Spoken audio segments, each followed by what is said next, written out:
As a driver, you control the speed at which your vehicle travels. Step on the brake, and you slow down. Press the accelerator, and you go faster. It seems pretty simple. So why is it that speed-related crashes cause more than 10,000 deaths a year in the U.S.? The answer is that it's mostly due to drivers exceeding the posted speed limit. Highway and traffic engineers take many things into account when determining a safe maximum speed for a road. Exceed the speed limit, and you increase the likelihood of a crash and decrease the odds of surviving one. Here are some reasons why. A vehicle at a high speed travels a longer distance in just the second or more that it takes to recognize an emergency and react to it.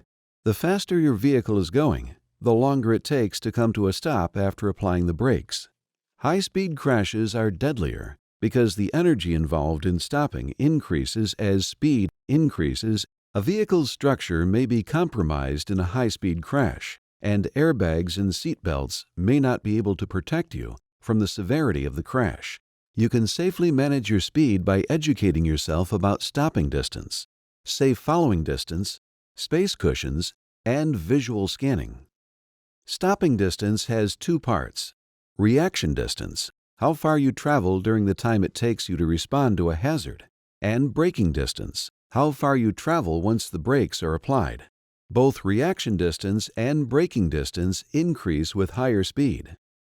A safe following distance is crucial to preventing vehicle crashes. You should maintain at least a 4-second safe following distance behind vehicles ahead of you. Here's how. Locate a fixed point ahead of you, like an overpass, a utility pole, or even a shadow across the road. When the vehicle ahead of you passes that fixed point, count 1001, 1002, 1003, 1004. If your vehicle passes the fixed point when you reach 4, then you have a 4-second safe following distance. The 4-second following distance applies to dry roads. Add another second when it is raining, and add 2 or 3 seconds for more severe weather events.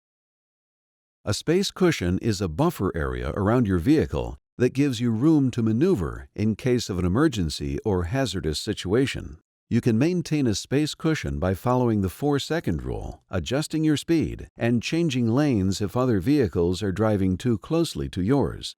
Safe driving depends on knowing what is happening inside and outside your vehicle. Visual scanning is an important driving skill you can use to view the total traffic scene on the road. It helps you stay alert and ready for hazards and traffic ahead. Develop a visual scanning pattern every time you drive. Look at least 1 block ahead for city driving, or a 1/4 mile ahead for suburban or rural driving. Look to the left and right for approaching danger from cross streets, such as other vehicles, animals, or children running into the roadway. Check your rear view and side view mirrors every 5 to 8 seconds, or when slowing down, stopping, entering an intersection, or changing lanes. For lane changes, briefly turn to look over either shoulder to check your blind spots. Let's review some important points on speed management while driving. Exceeding the speed limit increases the likelihood of a crash and decreases the odds of surviving one. Maintain at least a 4-second safe following distance behind vehicles ahead of you. A space cushion is a buffer around your vehicle that allows you to maneuver in unexpected situations. Develop a visual scanning pattern every time you drive.